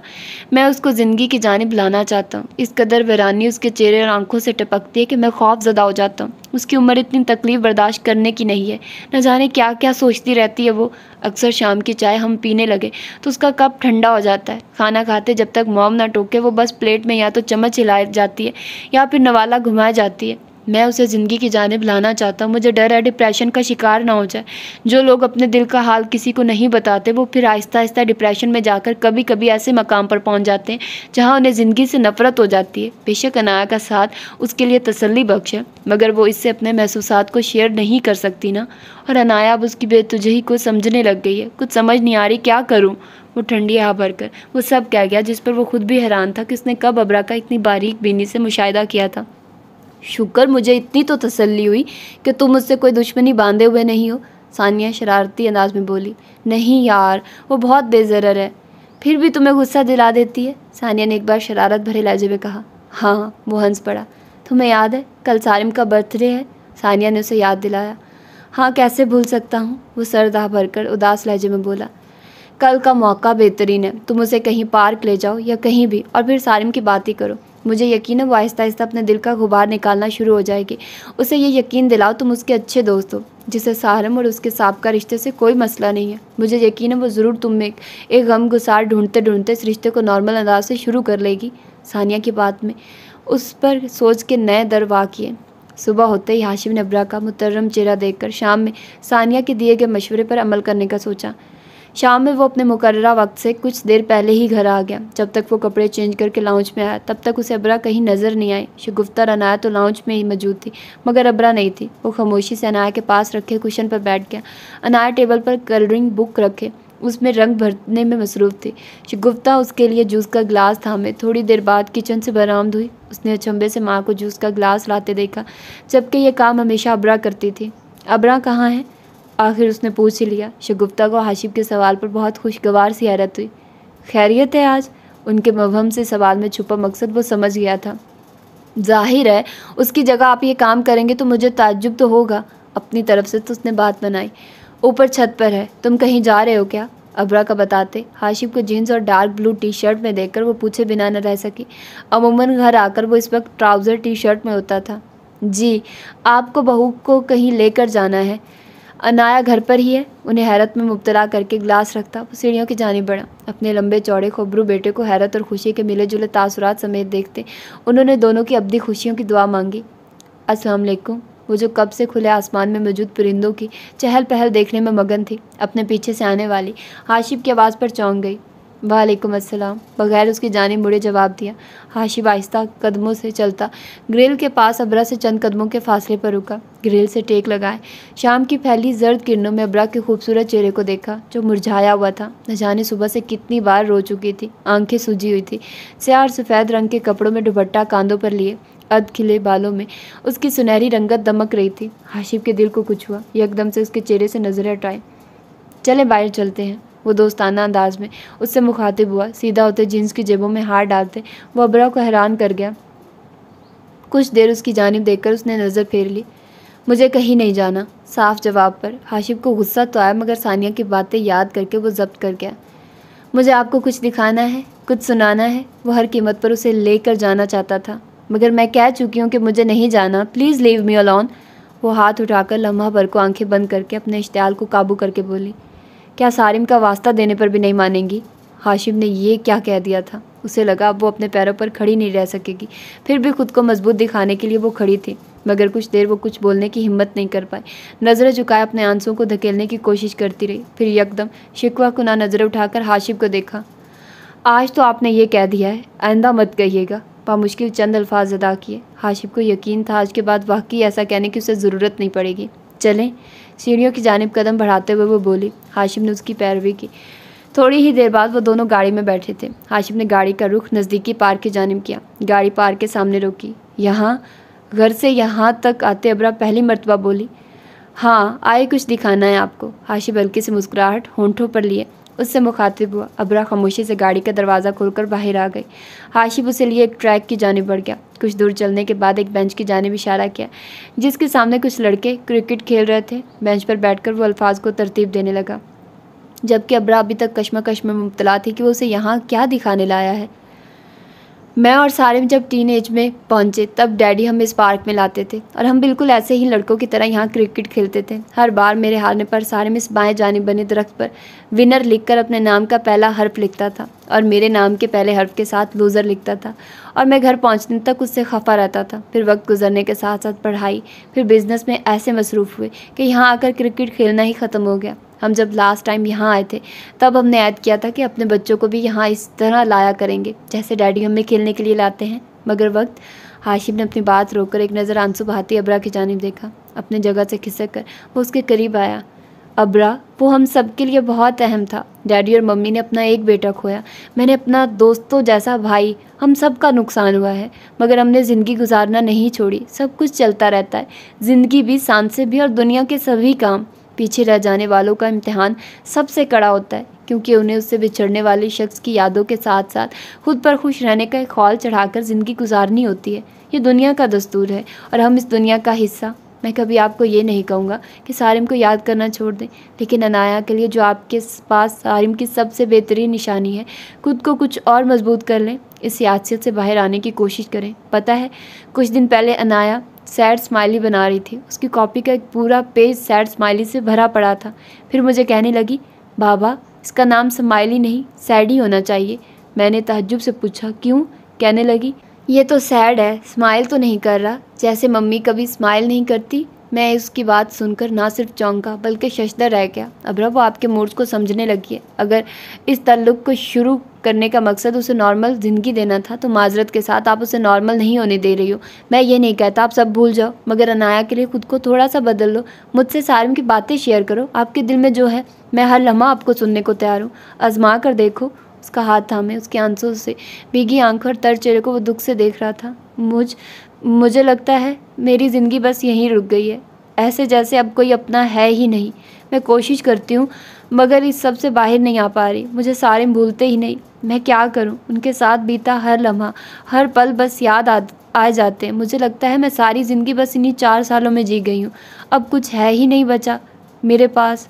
वो फूट फूट कर रोती अपने सब जख्म हाशिम को दिखा रही थी। हाशिम ने लब भींच कर रोती हुई अबरा को बाजू के हल्के में लेकर अपने कंधे के साथ लगा लिया। हम कुछ अरसे के लिए बाहर चले? हाशिम ने जैसे कुछ सोचते हुए कहा। नहीं, मुझे कहीं नहीं जाना इस घर से, कभी भी नहीं और कहीं भी नहीं। वो मुसलसल सर नफ़ी में हिलाते हुए बोली। ओके ओके, उसका बाजू सुराते वो उसे शांत करने लगा। कुछ देर बाद वो यूं ही हाशिम के साथ लगी खुद को संभालती रही और फिर संभलते ही अपनी हरकत पर शर्मसार हुई। वो कैसे हाशिम के साथ लगकर बैठी थी, झटके से पीछे हुई। हाशिम ने भी आहिस्ता से उसके गिर्द लिपटे हुए अपने बाजू हटाए। उसे लगा वो अबरा की एक एक जुम्बिश से उसे समझने लगा। वो खुद भी अपनी बदलती कैफियत पर हैरान था। वो कैसे बिन कहे उसे समझने लगा था, वो खुद अनजान था। मैं वो दरख्त देख लूँ? खफत ज़्यादा चेहरे लिए नज़रें चुरा उसने हाशिम से इजाज़त ली। आइए। उसके उठने से पहले वो उठकर उसका हाथ थामे उस दरख्त के पास ले आया। वो दरख्त विनर और लूज़र के अल्फाज से भरा पड़ा था। हाशिम दरख्त के करीब आते ही उसका हाथ छोड़ चुका था। वो मोहब्बत से उन अल्फाज पर हाथ फेरते फिर से आंसू बहाने लगी। हाशिम ने उसके कंधे पर हाथ रखा और अबरा नहीं जानती थी हाशिम के इस अंदाज में कौन सा एहसास छुपा था जो उसे बार बार उसके सामने बिखरने से रोक नहीं पा रहा था। हाशिम ने हौले से उसे अपने साथ लगाया और अब की बार अबरा ने उसको अपना गमगुसार मानते अपने सारे आंसू बहा डाले। हाशिम ने उसके आंसू साफ किए, उसका हाथ थामे वो पार्क से बाहर निकल आए। गाड़ी में बैठने तक अबरा को यूँ लगा वो सारिम के मरने के बाद आज हल्की फुल्की हुई है। अपना सब दुख दर्द कितनी बहुत देर बाद अपने को सुनाकर लगता है तकलीफ़ वाकई कम हो गई है। ऐसा ही अबरा को महसूस हो रहा था। उसने एक नज़र गाड़ी चलाते हाशिम पर डाली। कुछ दिन पहले जिस शख्स से वो सबसे ज़्यादा बेजार थी, आज वो एकदम सबसे ज़्यादा अपना लगने लगा था। उसके सामने रोते उसे शर्मिंदगी नहीं हुई थी, उससे अपने एहसासात शेयर करते उसे हिचकिचाहट नहीं हुई थी। ऐसा क्यों था? अभी वो समझने से कासिर थी। उनके दरमियान एक दोस्ताना ताल्लुक़ कायम हो चुका था जिस पर सबसे ज़्यादा पुरसुकून शगुफ्ता और असफन साहब थे। अबरा की एक बहन और थी, वो भी शादीशुदा थी। माँ बाप बेटी के लिए बहुत फ़िक्रमंद थे। उसकी हालत उनसे छुपी हुई नहीं थी, मगर जब से उसने हाशिम से दिल का कहा था हर किसी ने उसके रवैये में वाज़ेह फ़र्क महसूस किया था। एक खुशगवार सी तब्दीली उसमें आई थी। वो मुस्कुराहट जो कहीं मादूम हो गई थी फिर से उसके होंठों का हिस्सा बन गई थी। रमज़ान की आम दाम थी। शगुफ्ता बेगम की आदत थी वो रमज़ान आने से हफ्ता पहले घर की सफाइयाँ करवा लेती थी ताकि बाकी के हफ्ते में खाने पीने का सामान पूरा हो। जो कुछ बनाकर फ्रीज़ करना है वो कर लिया जाए ताकि इन दिनों कोई थकावट वाला काम करने को ना हो। और रमज़ान भी सख्त गर्मी में आ रहे थे। इतवार वाले दिन अबरा सुबह से उठकर काम वाली के साथ सफाइयाँ करवाने में मसरूफ़ थी। सीढ़ी पर खड़ी पर्दे उतारने में मगन थी। उसका अपना हुलिया मासियों से कम नहीं लग रहा था। खुले से ब्लो ट्राउज़र पर ग्रीन शर्ट और ब्लैक दुपट्टा लिए बालों का ऊंचा सा जूड़ा बनाए वो लाउंज में दाखिल होते हाशिम को बहुत ही क्यूट लगी। बाजू जीने पर बांधे वो कुछ देर लाउंज की दीवार से कंधा लगाए उसे अपने काम में मगन देखता रहा। कुछ दिनों से उसे महसूस हो रहा था जैसे सानिया की बात दुरुस्त हो। हाँ, वाकई उनकी किस्मत तो अल्लाह ने जोड़ दी थी और आहिस्ता आहिस्ता मोहब्बत भी वो बेदार कर रहा था। ये रिश्ता ही ऐसा होता है, न चाहते भी वो आपको इस अंदाज से एक दूसरे के करीब लाता है कि वो लोग जिनके बारे में आप सोच भी ना सकते हो कि उनसे कभी मोहब्बत जैसा रिश्ता बंधेगा। निकाह का ये रिश्ता खुद ब खुद ऐसे लोगों के लिए दिल में प्यार जगा ही देता है। आहिस्ता रवि से चलता वो सीढ़ी के पास आया। लाओ मैं कर दूँ? वो जो अपने ध्यान में पर्दे को उतारने में मगन थी यकदम अपने करीब से हाशिम की आवाज़ आने पर डरकर अपना तवाज़ुन खो बैठी। इससे पहले कि वो लड़खड़ा कर नीचे गिरती हाशिम ने तेज़ी से उसके बाजू पर अपने हाथ की गिरफ्त मजबूत करते उसे सहारा दिया। उफ, डरा दिया आपने तो। दिल पर हाथ रख के हाशिम का हाथ थामे सीढ़ियों से उतरे। किसने कहा था रात में सस्पेंस मूवी देखिए? उसी का नतीजा है मेरे ख्याल में। रात में वो हाशिम और अनाया बैठे सस्पेंस मूवी देख रहे थे। उसी की वजह से ना उसे रात में नींद सही से आई और अब अगले लाउंज में काम करते डर भी लग रहा था। शगुफ्ता काम वाले के साथ छत पर कपड़े धुलवाने गई हुई थी। असफन साहब बाहर गए हुए थे। अनाया और हाशिम सो रहे थे मगर अब अचानक से हाशिम की आवाज़ पर वो बुरी तरह डरी थी। मुझे क्या पता था इतनी खौफनाक होगी, और आप भी तो इतनी खामोशी से आए हैं। वो खफा नज़रों से अब तक हाशिम को देख रही थी जो सीने पर हाथ बांधे हंसते हुए उसकी उड़ी रंगत से लुत्फ़अंदोज़ हो रहा था। तो मैं क्या तबल बजाता लाउंज में आता? सोचा देखिए मैडम कितनी बहादुर है इसलिए दबे पाँव आया, मगर अफसोस बहुत ही डरपोक निकली। उसने अफसोस से सर हिलाया। अब आपकी सज़ा है कि बाकी के पर्दे आप उतारेंगे और मैं नाश्ता बनाऊंगी। मज़े से उसे सज़ा सुनाते वो मुड़कर जाने लगी कि उसका दायां बाजू फिर से हाशिम के हाथ की गिरफ्त में आ गया। ये क्या मजाक है यार, प्लीज़ मैं अभी शावर लेकर आता हूँ, आप अपना मासियों वाला काम जारी रखिए, मैं खुद नाश्ता बना लूँगा। उसे वहीं रोकते वो तेज़ी से आगे बढ़ा। मुझे मासी कहा, वो गुस्से से पेचो-ताब खाते बोली। तो क्या कहूँ, हुलिया देखिए अपना, इस वक्त शरीफा भी आपसे बेहतर लग रही होगी। मुड़कर उसे देखते मजीद चिढ़ाया। उसका मुंह गम की ज्यादती से खुल गया। फिर मुंह बसोर कर बाकी का काम जल्दी जल्दी समेटने लगी। कुछ लेंगी मैडम? हाशिम उसे कुर्सी घसीट कर बैठते हुए देखकर बोला। कुछ भी दे दे, वो थके हुए लहजे में बोली। हाशिम ने स्लाइस पर मार्जरीन लगाकर उसकी जानिब बढ़ाया, साथ ही जूस का गिलास बनाकर दिया। आज बाबा मम्मी बन गए हैं और मम्मी बाबा। अनाया इन दोनों को देखकर चहक कर बोली। दोनों ने मुस्कुराकर एक दूसरे की जानिब देखा। उसी लम्हे हाशिम ने साथ वाली कुर्सी पर बैठी अब्रा के गाल की जानिब हाथ बढ़ाया। वो एकदम चौंकी। उसके चेहरे पर गिरा पलकों का बाल अपनी उंगली की पोर से हटाया। हाशिम की सरकत पर अब्रा के हाथ में थमा जूस का गिलास कांपा। जल्दी से उसे नीचे रखकर वो अपना सुर्ख चेहरा झुका गई, जबकि हाशिम मज़े से अनाया से बातें करने में मगन था। अपने धड़कते दिल को वो बामुश्किल संभाल सकी कि नखियों से हाशिम को देखा, जिसके चेहरे पर कोई और तासुर नहीं था। जल्दी से स्लाइस और जूस का गिलास ख़त्म करके वो वहाँ से उठ गई। ये क्यों हुआ था? उसका दिल हाशिम के लिए किसी और अंदाज से क्यों धड़कने लगा था? वो तो अब किसी और शख्स से मोहब्बत का सोच भी नहीं सकती थी। फिर हाशिम के अंदाज, उफ़! वो तेज़ी से किचन से बाहर चली गई। वो वहाँ ठहरना नहीं चाहती थी। रात के 2 बजे यकदम हाशिम के कमरे का दरवाज़ा खटका। अब्रा ने मंदी मंदी आंखों से बेड की जानिब देखा, जहाँ अनाया और हाशिम गहरी नींद में थे। तेज़ी से उठकर अपना तकिया और चादर बेड पर रखी। शगुफ्ता और असफन नहीं जानते थे कि उस कमरे में वो दोनों कैसे रहते हैं, और ना ही कभी हाशिम और अब्रा ने उन्हें भिनक पड़ने दी थी। अनाया भी अनजान थी कि मम्मी रात में बेड पर उसके पास नहीं होती। उसने कपड़ों की शिकन ठीक करके दरवाज़ा खोला। सामने शगुफ्ता बेगम खड़ी थी। क्या हुआ मम्मी? वो परेशान हुई। शगुफ्ता परेशान लग रही थी। बेटा, इस्लामाबाद से भाई का फ़ोन आया है। मेरे मामू की डेथ हो गई है। सुबह ज़ोहर के बाद जनाजा है, तो हम इसी वक्त निकल रहे हैं। तुम हाशिम को जगा दो, घर के लॉक वगैरह चेक कर ले। वो जल्दी जल्दी उसे बताकर वापस मुड़ गई। वो इन्ना लिल्लाह पढ़ती हाशिम की जानिब आई। इतने महीनों में कभी उसे उठाने का इत्तेफाक नहीं हुआ था, ना ही कभी उसका नाम लेकर बुलाने की नौबत आई थी। कुछ सोचकर बेड के करीब आई, जहाँ वो दाएं जानिब करवट लिए अनाया के गिर्द अपने बाजू का हसार किए लेटा था। सुनिए, वो थोड़ा सा झुककर इतनी आवाज़ में बोली कि अनाया ना जाग जाए। हाशिम टस से मस्त ना हुआ, झुंझलाकर हाथ मरोड़े। क्या करूं? बेचैनी अरूज पर थी। आखिर हाथ बढ़ाकर उसका कंधा हौले से हिलाया, मगर बेसूद। उफ़! तौबा, क्या मुर्दों से शर्त मानकर सोते हैं इतनी गहरी नींद? वो दांत पीसकर बुड़बुड़ाई। पहले उसका अनाया के ऊपर से बाजू हटाया ताकि ज़ोर हिलाए तो कहीं अनाया ना उठ जाए। हाशिम उठे भी। अब की बार उसके कान के करीब मुँह करके ज़ोर से कंधा हिलाया। क्या हो गया है? वो एकदम हड़बड़ा कर उठा। अब्रा तेज़ी से पीछे ना होती तो यकीनन दोनों के सर ज़ोर से टकराते। मम्मी के इस्लामाबाद वाले मामू की डेथ हो गई है। अभी कॉल आई है। डैडी और मम्मी इस्लामाबाद के लिए अभी निकल रहे हैं। आप ज़रा सारे घर के लॉक्स लगा लें। उसने तफसील बताई। कितनी गहरी नींद है आपकी? वो जो बेड से उतरकर स्लीपर पहन रहा था, उसकी बात पर मुस्कुराकर उसकी जानिब देखा। जो सोफे पर बैठी उसी को देख रही थी। अभी तक कोई नींदें चुराने वाली जो ज़िंदगी में नहीं आई। उसकी शरारत भरी आवाज़ पर एक साकित निगाह उसने हाशिम पर डाली, जो कमरे से बाहर जा रहा था। सर झटक कर दिमाग में आने वाले ख्यालात से जान छुड़ाई और ख़ुद भी बाहर की जानिब कदम बढ़ाए। परसों इंशाल्लाह वापसी हो जाएगी हमारी। 2 दिन बाद रोज़े हैं। तुम खुद को ज़्यादा कामों में मत थकाना। और हाशिम, तुम कल ज़रा जल्दी घर आ जाना। परेशान नहीं करना मेरी बेटी को। गाड़ी में बैठते हुए शगुफ्ता ने दोनों को हदायतें दी। जैसे आपका हुक्म। उसने माँ के सामने सर खम किया। अच्छा बेटा, अल्लाह की अमान में। वो उन्हें प्यार करती गाड़ी में बैठ गई। मम्मी पहुँच के कॉल कर दीजिएगा। दरवाज़ा बंद करने से पहले अब्रा ने उन्हें ताकीद की। ज़रूर बेटा। वो दोनों उनकी गाड़ी गेट से निकलते देखकर पोर्च में ही खड़े रहे। जैसे ही गाड़ी निकली और चौकीदार ने दरवाज़ा बंद किया, वो दोनों अंदर की जानिब बढ़े। अब्रा सीढ़ियाँ चढ़कर कमरे में आ गई, जबकि हाशिम सब लॉक्स चेक करने लगा। अभी वो अपना तकिया और चादर वापस सोफे पर रख रही थी कि हाशिम कमरे में आया। मैं कोई खूनख्वार शहजादा नहीं जो आपको बेड पर लेटने से खा जाएगा। अपनी जगह पर आकर लेटते हुए वो उसे लतीफ़ सा तंज कर गया। अब्रा बेख्तियार हंस पड़ी। शहजादे खूनख्वार नहीं होते, शरारत से कहती उसकी तस्हीह करने लगी। हाशिम ने कड़ी नज़र उसके मुस्कुराते चेहरे पर डाले।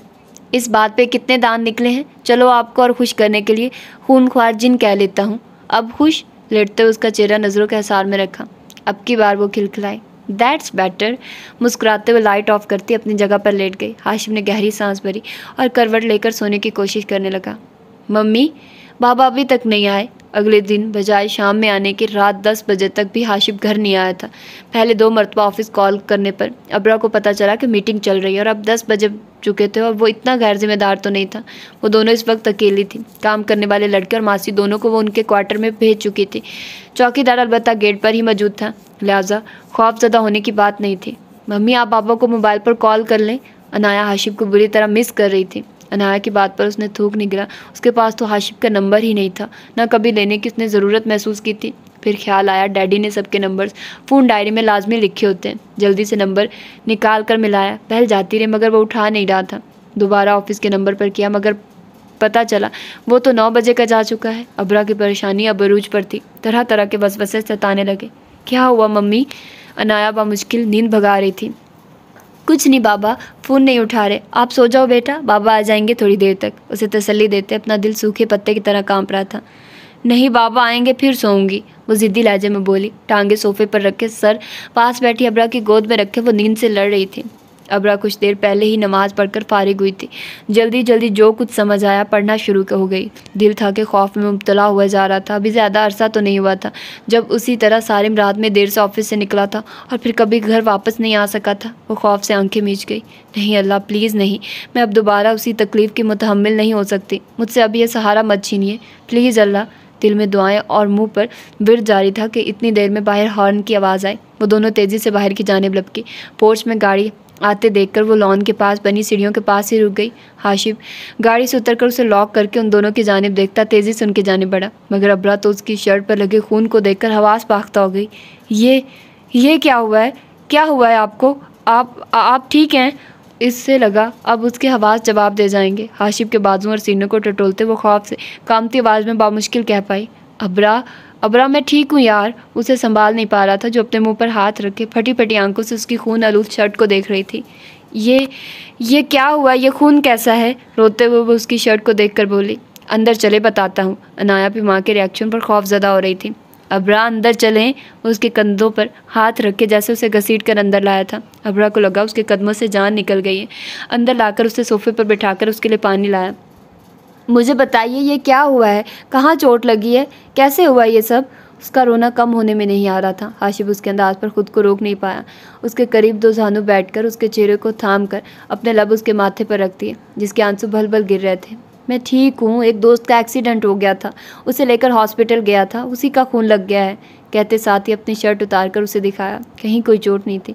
कर्ब से आंखें भींचकर वो भी सोफे से उतर कर नीचे बैठती, मुंह पर हाथ रख के हाशिब के बाजू पर सर रखे बिलक बिलक कर रो दी। दूसरे बाजू के हल्के में उसने डरी सहमी अनाया को लिया। मैं बहुत डर गई थी हाशिब, बहुत ज़्यादा।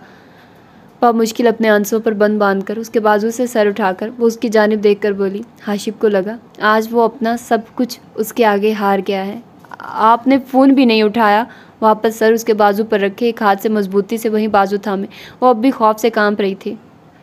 बस निकले तो एक्सीडेंट हो गया, मुझे कॉल अटेंड करने का मौका नहीं मिला, सोचा आकर ही आपको बताऊंगा। अनाया पर अब नींद का गलबा तारी हो गया था। अनाया को नींद आ रही है।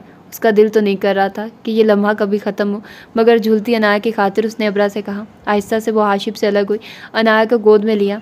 खाना खाएंगे? जाने से पहले पूछा। नहीं, ऑफिस में खा लिया था। उसे उठते देखकर खुद भी उठता दरवाज़ा लॉक करने मुड़ा। कमरे में आकर अनाया को बेड पर लिटाकर वो भी साथ लेट गई। उसे लगा अभी भी उसके असाब झुंझुना रहे हों। इन चंद लम्हों में वो जिस ज़हनी अजियत से गुजरी थी ये वही जानती थी। किसी अपने के छिन जाने का खौफ बहुत शदीद था। अभी वो अपनी कुछ देर पहले की कैफियत को ही सोच रही थी कि हाशिब कमरे में दाखिल हुआ। एक खामोश नज़र उस पर डालकर वो वॉशरूम की जानिब बढ़ गया। अबरा के असाब रिलैक्स हुए तो नींद का गलबा तारी होने लगा। आहिस्ता से सर अनाया के करीब रखे वो आंखें मूंद गई। हाशिब जिस वक्त शावर लेकर बाहर आया, अबरा गहरी नींद सो चुकी थी। वो सोच भी नहीं सकता था कि अबरा उसके लिए इस कदर भी परेशान हो सकती है। जिस तरह उसने रिएक्ट किया था, हाशिब का दिल किया उसे खुद में समेट ले। क्या उसके महसूसात भी हाशिब के लिए बदलने लग गए थे? लाइट ऑफ करता वो बेड पर आकर लेटा। कितनी देर उसे सोते हुए देखता रहा। उसके गाल पर आने वाले बालों को हाथ बढ़ाकर पीछे हटाया। दिल किया था कि आज उसे बता दे वो उसके लिए कितनी ख़ास हो चुकी है, और उससे पूछे क्या वो भी उसके लिए उतना अहम हो गया है कि वो उसके लिए यूं बेख्तियार हो गई, इतने आंसू बहा डाले।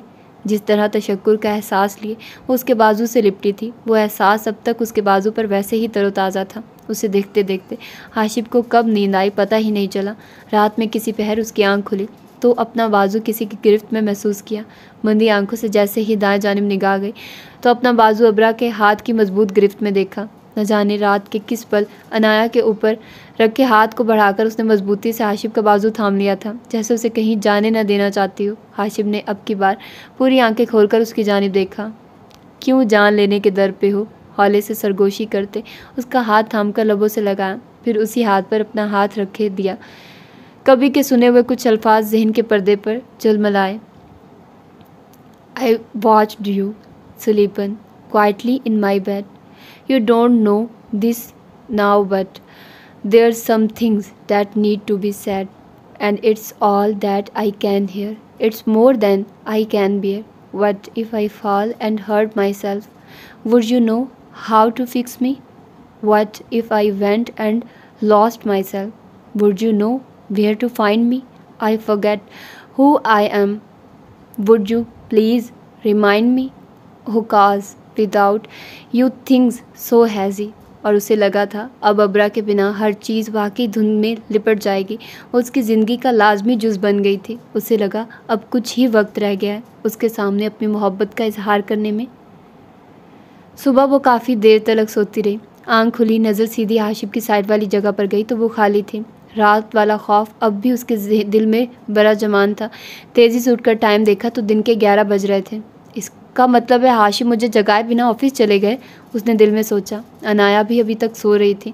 मोबाइल उठाकर हाशिम को फ़ोन मिलाया। रात में ही उसका नंबर डायरी से सेव कर लिया था। अस्सलाम वालेकुम।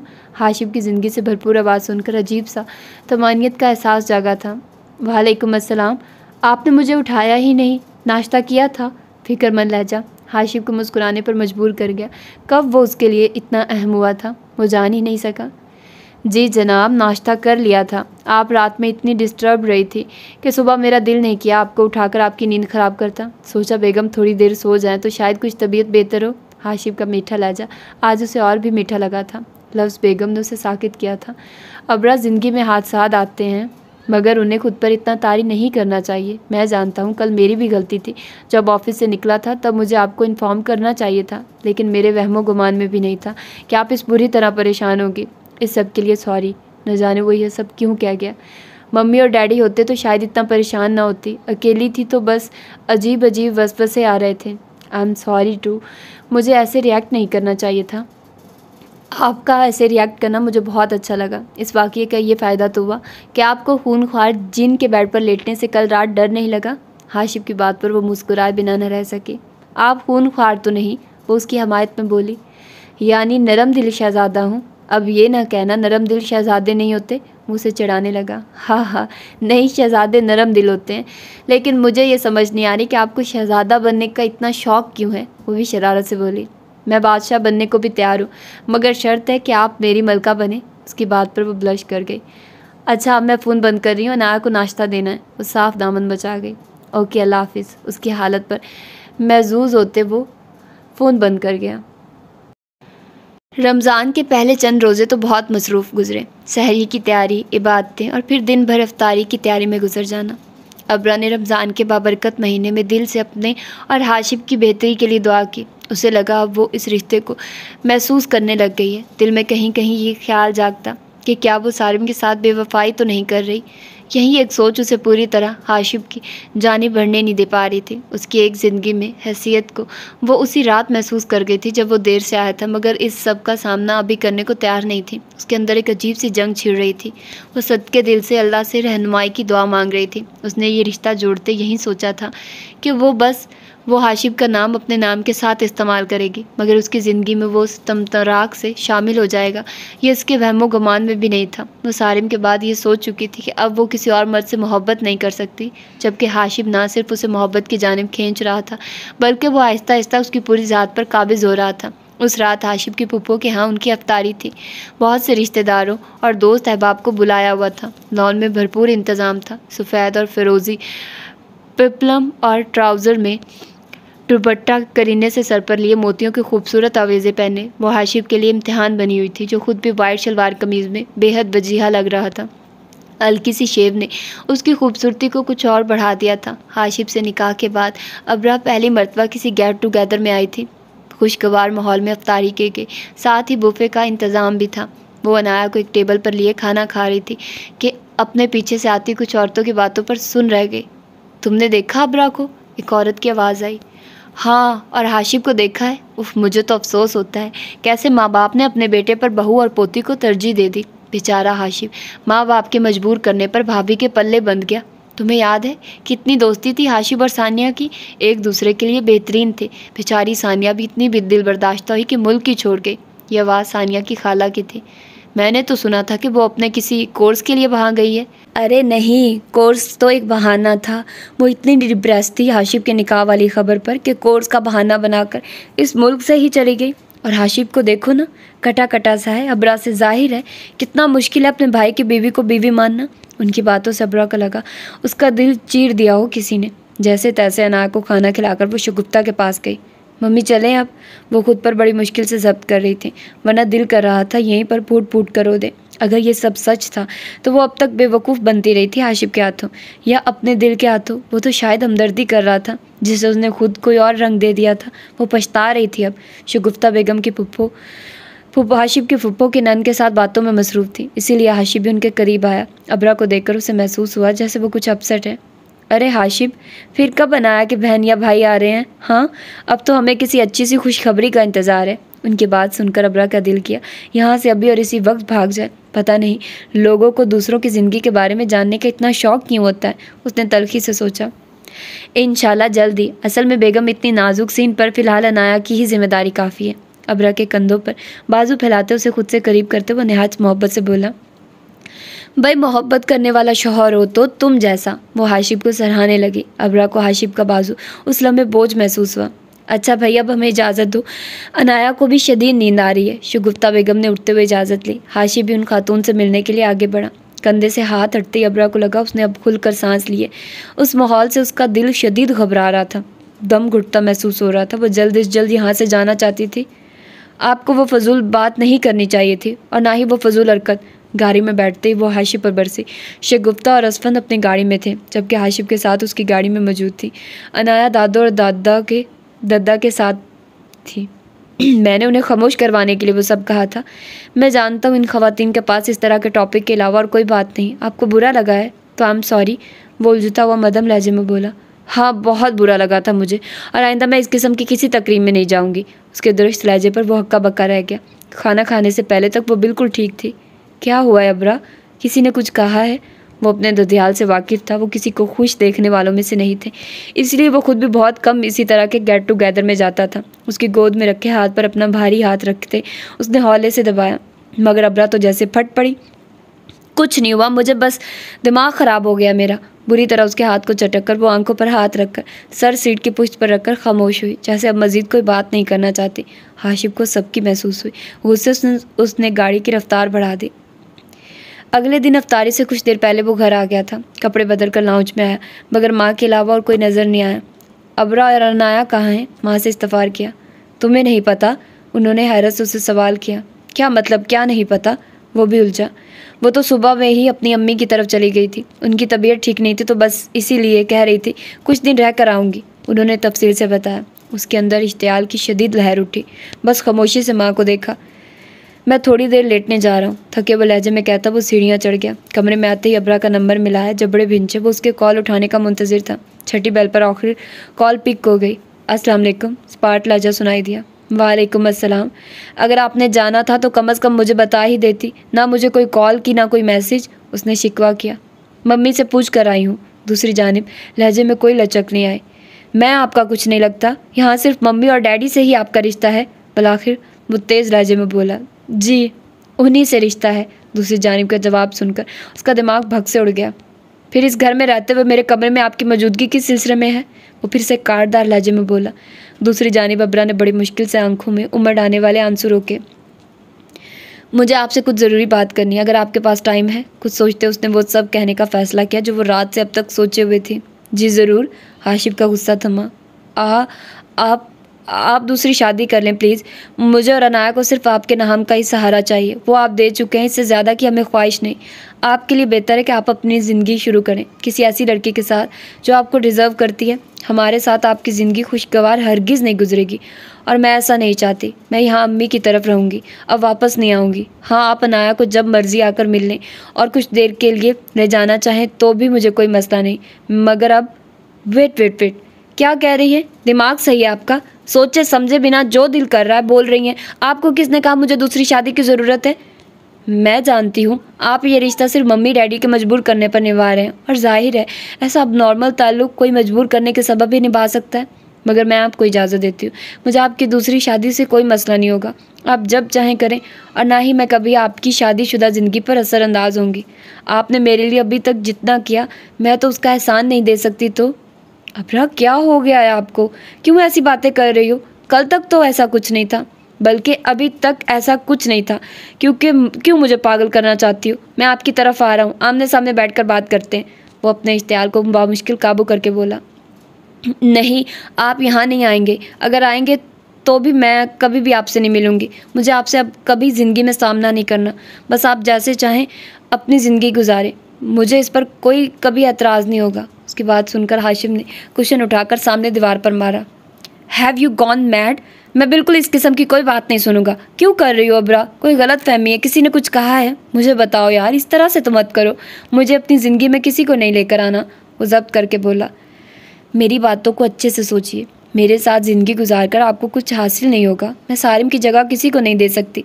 बेहतर है आप अपनी ज़िंदगी का कोई बेहतर फ़ैसला कर लें। बस एक ही दरख्वास्त है, अपने नाम को मेरे नाम से कभी मत छीनिएगा। रंधी आवाज़ में कहते उसने मोबाइल बंद करके ऑफ कर दिया।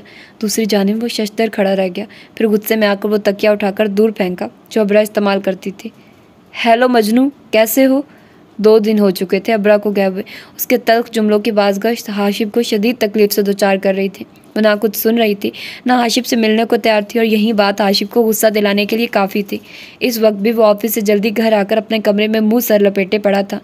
दरवाज़ा नॉक हुआ तो उसने कोई तवज्जो ना दी। फिर दरवाज़ा खुलने की आवाज़ पर भी उसने मुंह पर से तकिया नहीं हटाया, मगर फिर कमरे में गूंजने वाली आवाज़ ने उसे तकिया हटाने पर मजबूर कर दिया। वो हैरत से उठता दरवाजे के फ्रेम में खड़ी सानिया को देखकर बेड से उतरा। आ जाऊं? मुस्कुराते हुए उसने इजाज़त ली। हाँ ना यार, आओ। वो उसे अंदर आने का इशारा करके लाइट ऑन करने लगा। कब आई तुम? उसे सामने वाले सोफे पर बैठते देखकर पूछा। कल आई हूँ, सेमेस्टर में थोड़ा सा ब्रेक मिला था, सोचा जल्दी से पाकिस्तान से हो आती हूँ, ईद भी सबके साथ गुजार लूँगी। उसके कमरे का जायज़ा लेते हुए बोली। अच्छा किया। बेड पर बैठता वो उसके इक़दाम को सराहने लगा। बेगम के महके जाने पर इतने उदास हो? कुछ देर पहले ही आई थी तो आंटी ने बताया मियाँ मजनू बेगम की गैर मौजूदगी में बहुत उदास है। सोचा चलो तुम्हें कंपनी दे हूँ। Please Sania, change the topic. जिस बेजारी से वो बोला। सानिया को उसकी तवक्को नहीं थी। क्या हुआ है? खैरियत से ही गई है ना अबरा? उसने मशकूक अंदाज से हाशिब को देखा। मैं उसके बारे में कोई बात नहीं करना चाहता। मेरी तरफ से जहाँ मर्जी जाए, और ना ही मुझे इतनी फुर्सत है कि किसी के लिए जोग लेकर बैठ जाऊँ। सख्त लहजा सानिया को बता गया कि कुछ गड़बड़ है। हाशिब, सीधी तरह बताओ क्या हुआ है? देखो फजूल में कोई बेवकूफ़ी मत करना। बेवकूफ़ी मैं नहीं, वो कर रही है। और फिर वो शुरू से अब तक उसे सब बताता चला गया। वो आहिस्ता आहिस्ता मेरी हैसियत को कबूल कर रही थी। बहुत हद तक वो नॉर्मल हो चुकी थी। मेरी मायनी खेजी में कही गई बातों पर उसका ब्लश करना, मुझे समझ में नहीं आ रहा उसे हुआ क्या है। किसने उसके दिमाग में ये खन्नास भरा है?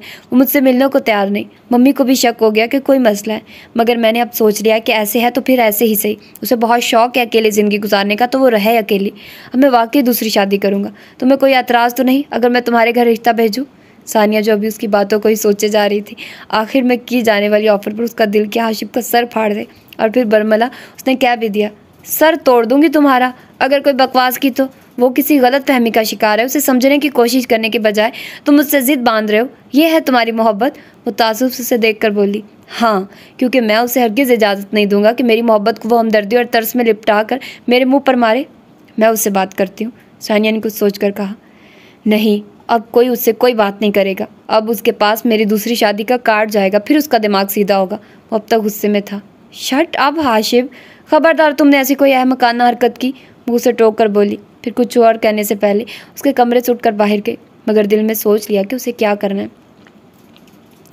वो कब से खामोश कमरे में लेटी थी। खटके की आवाज़ पर दरवाजे की जानिब देखा तो मैं जब भी बेगम उसकी अम्मी कमरे में दाखिल हुई थी। जब से आई थी अजीब परेशान थी, उनको कुछ भी बताने को तैयार नहीं थी। पहले पहल तो वो यही समझी कि वैसे ही रहने आई है, मगर कल शगुफ्ता ने जब उनसे फ़ोन पर पूछा कि उनकी तबीयत अब कैसी है, वो हैरान रह गई। मैं तो बिल्कुल ठीक हूँ, क्यों आपको किसने कहा कि मैं बीमार हूँ? उलझन भरे अंदाज में बोली। उलझी तो शगुफ्ता भी गई थी। मुझे अबरा ने कहा था कि अम्मी की तबीयत ठीक नहीं तो कुछ दिन रहने जा रही हूँ। मैं मसरूफियत की वजह से आपको कल फ़ोन नहीं कर सकी, उन्होंने तफसील से बताया। अच्छा, वो परेशान हुई। चले कोई बात नहीं, आपसे मिलने को दिल कर रहा होगा। शगुफ्ता बेगम ने यकदम बात बनाई। 2-4 और बातें करने के बाद उन्होंने फ़ोन रख दिया। अब इस वक्त वो अबरा से असल वजह पूछने आई थी। वो उन्हें बेड की जानिब बढ़ता देखकर उठ बैठी। अबरा, क्या बात है बेटा, जब से आई हो परेशान हो? हाशिब ठीक है? उसके पास बैठते उसके घुटने पर हाथ रखकर उन्होंने तशवीश से उसे जर्द मुरझाए हुए चेहरे की जानिब देखा। कुछ नहीं हुआ अम्मी, मैं ठीक हूँ। तो फिर इस तरह से सारा दिन कमरे में क्यों पड़ी रहती हो? हुला रही हो तुम मुझे। अपना चेहरा देखा है तुमने, किस कदर जर्द और बेरौनक हो रहा है? कोई परेशानी की बात है तो मुझे बताओ, उन्होंने तफक्कुर से उसके बाल संवारे। कोई बात नहीं है, बस ऐसे ही, उसने उन्हें टालना चाहा। अच्छा, अपने घर कब जाना है? उन्होंने वैसे ही पूछ डाला कि आखिर कुछ तो बताएगी। आपको इतनी भारी लग रही हूँ, नरोटे लहजे में बोली। बेवकूफ़, बेटियां माँ बाप को कभी भारी नहीं लगती, मगर यूं आकर बैठना भी अजीब सा लगता है। बेटियां शादी के बाद अपने घरों में ही अच्छी लगती हैं। उनकी बात पर उसने खामोश नज़र उन पर डाली। मैं अब कभी कहीं नहीं जाऊंगी। उनकी बात पर उनका शक यकीन में बदल गया। क्या फजूल बात कर रही हो? उन्होंने घर का। सही कह रही हूँ, मेरा उस घर में क्याम बस यहीं तक था। अब मुझे कभी वहाँ वापस नहीं जाना। वो घर मेरा नहीं है। क्या आप मुझे यहाँ रख लेंगी? शादी के बाद बेटियाँ किस कदर मजबूर हो जाती हैं। वो घर जहाँ उम्र का आधा हिस्सा गुजारा जाता है, शादी के बाद वहाँ ज़्यादा देर रहने पर भी दुनिया के एतराज़ात का मुँह खुल जाता है। वो घर अजनबी लगता है, जहाँ रहने के लिए भी माँ बाप की इजाज़त लेनी पड़ती है। सही कहते हैं, औरत का कोई घर नहीं होता। और ये बात आज अबरा को सच लग रही थी। मेरी जान, तुम जब तक चाहो रहो, मगर मुझे ये बताओ कि हुआ क्या है आखिर? वो बेबसी से उसकी तरफ देख रही थी, जिसकी आंखों में अब आंसू जमा होने लगे। इससे पहले कि वो कुछ कहती, दरवाजे पर नॉक हुआ। दोनों की नज़र दरवाजे की जानिब उठी, जहाँ सानिया चेहरे पर मुस्कुराहट लिए खड़ी थी। अरे सानिया, कब आई तुम? अबरा तेज़ी से आंखें साफ करते हुए बेड से नीचे उतरकर उसकी जानिब बढ़ी। बस यार, कुछ दिन पहले ही आई थी। ताई जान की तरफ गई तो पता चला तुम यहाँ आई हुई हो। सोचा यहीं आकर मिल लूँ। वो मुस्कुराते हुए पहले अबरा से और फिर महजबी से मिली। बैठो बेटा, तुम इसके साथ गपशप करो, मैं कुछ खाने को भेजती हूँ। महजबी मोहब्बत से उसे देखते बाहर की जानिब बढ़ी। आंटी प्लीज़ ज़्यादा तकल्लुफ़ मत कीजिएगा, और मेरी परी को भी भेज दे, बहुत याद आती है वो। मुस्कुराते हुए वो अनाया का जिक्र मोहब्बत से करने लगी। ज़रूर, बस नाना के पास है, अभी भेजती हूँ। और मैडम, तुम यहाँ क्यों डेरे डाल के बैठी हो? वो पहले ही से अबरा के साथ बहुत बेतकल्लुफ़ थी, अब भी उस अंदाज में बात कर रही थी। बस वैसे ही। वो दोनों इस वक्त अबरा के बेड पर आमने सामने बैठी थी। अबरा, क्यों बेवकूफ़ी कर रही हो? वो मलामत भरी नज़रों से उसे देखकर बोली। क्या मतलब? वो नज़रें चुरा गई। तुम अच्छी तरह जान गई हो कि क्या मतलब। वहाँ वो गुस्से में भरा बैठा है, आखिर हुआ क्या है? उसका हाथ मोहब्बत से थाम कर बोली। मैं उन्हें सूट नहीं करती सानिया, और ये मैं नहीं, लोग कहते हैं। फिर वो सब अबरा बताती चली गई, जो उस शाम उसने सानिया की खाला और उनके साथ बैठी खातून को कहते सुना था। सानिया उसकी बातें सुनकर सर पकड़ कर बैठ गई। तुम खुद सोचो सानिया, अभी तो मैं आशिफ से शादी के बाद पहली बार किसी गेट टुगेदर में गई थी। अगर हम इकट्ठे रहे तो न जाने कितनी बार ऐसे सब लोगों का सामना करना पड़ेगा, और इसमें झूठ भी नहीं है। हाँ, हाशिम मेरा ख्याल रखते हैं, मगर ये हमदर्दी है, और इस सब के लिए मैं उनकी शुक्रगुजार हूँ, मगर सारी ज़िंदगी उनको जानबूझकर अपने साथ जोड़े रखना उनके साथ ज़्यादती है। और सानिया, मैं चाहती हूँ तुम्हारी और आशिफ की बहुत अच्छी दोस्ती है। तुम दोनों एक दूसरे के लिए बेहतरीन हो, मुझे इस सबसे कोई एतराज़ नहीं होगा। वैसे भी मेरे लिए सारिम की यादें बहुत हैं, मैं सारिम के साथ बेवफाई नहीं करना चाहती। प्लीज़ सानिया, उसे मनाते मनाते ये भूल जाना चाहती थी कि उसका अपना दिल इस वक्त मातम कर रहा है। बस करो अबरा, बेवकूफ़ियों की सरदार हो तुम। मैं और हाशिब सिर्फ अच्छे दोस्त हैं, हमारे दरमियान कभी भी मोहब्बत का कोई सिलसिला नहीं रहा। कितने साल हमारी मंगनी रही, मगर इसका और मेरा दिल कभी एक दूसरे के लिए वैसे नहीं धड़का जैसे एक ख़ास शख्स के लिए धड़कना चाहिए। मंगनी से पहले और बाद तक भी हम बस दोस्तों की तरह रहे। कभी उसने मुझे और मैंने उसे आई लव यू तक नहीं कहा। मैं और वो सिर्फ अच्छे दोस्त थे। और हैं, प्लीज़ हमारे रिश्ते को तासुब की ऐनक लगाकर मत देखो। उसके चेहरे पर कभी मुझे देखकर वो चमक नहीं आई जो तुम्हारे सिर्फ जिक्र पर आती है। उसकी आंखों में तुम्हारे जिक्र पर सिर्फ मोहब्बत नज़र आती है। डोंट बी सिली अब्रा, वो तुमसे मोहब्बत करता है। उसकी मोहब्बत के लिए हमदर्दी और तरस जैसे बसीदा लफ्ज़ इस्तेमाल मत करो। वो अल्लाह की तरफ से तुम्हारे लिए इनाम है। अब्रा शशदर बस उसे सुनती जा रही थी। ऐसा नहीं हो सकता सानिया, वो ट्रांस किसी कैफियत में बोली। ऐसा हो चुका है मैडम, वो अपनी बात पर जोर देकर बोली। ये सारिम से बेवफाई होगी और मैं ऐसा नहीं कर सकती, लोग क्या कहेंगे। वो जैसे अपने खदशात बताने लगी। देखो अब्रा, तुम्हें कभी हाशिम ने कहा कि सारिम से मोहब्बत करना छोड़ दो? उसने नफ़ी में सर हिलाया। उसकी यही सच्ची मोहब्बत काफ़ी नहीं तुम्हारे लिए कि उसने तुम्हें कभी सारिम की याद से ज़बरदस्ती पीछा छुड़ाने को नहीं कहा, तुम्हें कभी सारिम का जिक्र करने से मना नहीं किया। अब्रा, सारिम एक खूबसूरत ख्वाब था जबकि हाशिब एक खूबसूरत हकीकत है। अल्लाह ने तुम्हें हाशिब से ही मिलाना था, बस सबब सारिम बना। प्लीज़ इतने मुखलिस इंसान की मोहब्बत के साथ ये सब मत करो, वो तुम्हारे बगैर बिल्कुल अधूरा है। वो वक्त याद करो जब उसने तुम्हारी तकलीफ़ों को समेटा, उससे तकलीफ़ों से दो चार मत करो। वो तुम्हारे अलावा किसी के साथ खुश नहीं रह सकता, हत्ता कि मेरे साथ भी नहीं। ये सब अल्लाह का हुक्म है, उसकी हिकमत समझकर कबूल कर लो। अपने साथ, अनाया के साथ और ख़ास तौर से हाशिब के साथ कोई नाइंसाफ़ी मत करो। सानिया का हर लफ्ज़ उसे सच्चा लगा। और जहाँ तक लोगों की बात है तो मुझे अफसोस है, हम ऐसे मुआशरे में रह रहे हैं जहाँ हम सिर्फ नाम के मुसलमान हैं। जिस फ़ेल को हमारे इस्लाम ने जायज़ करार दिया है, हम उस पर अपने ही फतवे लगाकर उसे किसी के लिए गुनाह बना देते हैं। अगर बेवा की शादी करना गुनाह होता तो हमारा मज़हब कभी इसकी इजाज़त ना देता। वो मज़हब जो हर मज़हब से अफजल है। लोगों का तो काम ही बातें बनाना है। कोई कवारी क्यों बैठी है जिसकी शादी हो गई, उसके बच्चे क्यों नहीं हो रहे? जिसने तलाक ले ली वो बदकिरदार बन गई। अबरा, यहाँ कदम कदम पर लोग बातें बनाते हैं। अपनी ज़िंदगी को लोगों की बातों की नज़र मत करो। हम हर वक्त हर किसी को खुश नहीं कर सकते और ना ये लोग कभी खुश होने वालों में से हैं। ऐसे लोगों का काम है दूसरों को तकलीफ़ देना और फिर उस पर खुश होना है। So just leave them. अपनी ज़िंदगी की खुशियों को याद हाथ बढ़ाकर हासिल कर लो। हाशिब बहुत लकी है कि उनकी ज़िंदगी में तुम जैसा मुखलिस दोस्त है। अबरा ने मोहब्बत से उसके हाथों को दबाया। वो तो है, खैर मैं तुम्हारी भी दोस्त हूँ, डोंट वरी। जब जब वो बदतमीज़ तुम्हें तंग करे मुझे कॉल करके उसे सीधा करने के गुर पूछ लेना। वो एक आंख दबाते खिलखिलाई। कहती हो तो उस घामड़ को कहती हूँ तुम्हें आकर मना ले, वो शरारत से बोली। सानिया, मैंने बहुत बदतमीज़ी की थी उनसे, वो कुछ घबरा कर बोली। भाई अब ये तुम जानो और तुम्हारा मियाँ, उसने साफ हरी झंडी दिखाई। हेलो, वो ऑफिस में बेहद मसरूफ़ था, फिर भी मोबाइल पर सानिया की कॉल देखकर पिक कर ली। हाय, व्हाट्सएप पर एक वॉइस मैसेज भेज रही हूँ, जितने भी मसरूफ़ हो सब काम तर्क करके सिर्फ वो मैसेज सुन लो, कहते साथ ही उसने कॉल काट दी। वो चौंका, साथ ही व्हाट्सएप पर वॉइस मैसेज ब्लंक करने लगा। उसने हैंड फ्री लगाकर प्ले किया और जो आवाज़ उसे सुनाई दी वो उसे हर काम फरामोश कर गई। सानिया ने उस दिन की अपनी और अबरा की सारी गुफ्तगू मोबाइल में रिकॉर्ड कर ली थी। वो जान गई थी कि हाशिब इस कदर बदगुमान हो चुका है कि बासानी मानेगा नहीं। सो उसे बेहतर यही लगा कि कोई ऐसा सबूत अबरा का उसे दे कि वो उसकी बात समझ जाए। और सानिया का ये आइडिया काम कर गया। सब सुनने के बाद हाशिब ने गहरी सांस भरी। एक मर्तबा बताती तो सही, दिल में अबरा से मुखातिब हुआ। फिर सानिया को कॉल मिलाई। थैंक्स, उसे इस वक्त उससे बेहतर कोई लफ्ज़ नहीं लगा। अच्छा बस अब ये फॉर्मेलिटीज़ अपने पास रखो, बेहतर है कि ज़बरदस्ती सही मगर उसके पास जाओ और उसे मना लो। अब तो वो बड़े आराम से मान जाएगी। हाशिब, उसे एक सहारे की बहुत अशीद ज़रूरत है, ना सिर्फ सहारा बल्कि मोहब्बत भी। वो भी तुमसे मोहब्बत करती है, बस इकरार करने से डरती है। और क्या ये ज़रूरी है कि वो इकरार करे? वैसे भी मोहब्बत का इकरार औरत को ज़ेब नहीं देता। वो तो बस हर पल अपने अमल से अपनी मोहब्बत का इजहार करती है। ओके डियर, आई गेस कल चांद रात है, सो कल ही जाकर मैडम को ले आऊँगा। वो फ़ौरन अपना प्रोग्राम तरतीब देने लगा। That's fantastic. और फिर ईद पर जब मैं तुम्हारी तरफ आऊँ तो दोनों एक परफेक्ट कपल के रूप में मुझे मिलो। सानिया ने मुस्कुराते हुए उसे दिल से दुआएं दी। इंशाल्लाह। तसव्वुर में अबरा का मासूम सा चेहरा आया। मम्मी, क्या अब हम कभी दादों के घर नहीं जाएंगे? वो दोनों इस वक्त लॉन में टहल रही थी। चांद नज़र आ चुका था, हर जानिब गहमा गहमी थी सिवाय एक उनकी ज़िंदगी के। वो वैसे ही साकित और जामिद थी। बहुत मरतबा उसने सोचा कि हाशिब को कॉल या मैसेज करके सॉरी बोले, मगर हिम्मत नहीं पड़ रही थी। अनाया भी बेहद उदास थी। शगुफ्ता बेगम और असफन साहब ने भी मुकम्मल खामोशी इख्तियार कर रखी थी। वो चाहते थे उनके बच्चे अपने मसले खुद हल करें। इससे पहले कि वो कोई जवाब देती, गेट पर बेल बजी। थोड़ी देर बाद चौकीदार कुरियर का डब्बा उठाए उनकी जानिब आया। हाथ में एक बुक्के भी थाम रखा था। बीबी, ये हाशिब भाई की तरफ से आए हैं, वो अबरा के करीब आकर बोला, जो हैरान नज़रों से चीज़ों को देख रही थी। बाबा ने भेजे हैं? अनाया ने खुशी से नारा लगाया। वो जल्दी से नीचे बैठकर डब्बा खोलने लगी, जबकि अबरा बुक्के में मौजूद कार्ड की जानिब मुतवज्जे थी। For my angry bird from your नर्म दिल शहजादा। कार्ड पर लिखे अल्फाज पढ़कर वो बेख्तियार हंस पड़ी।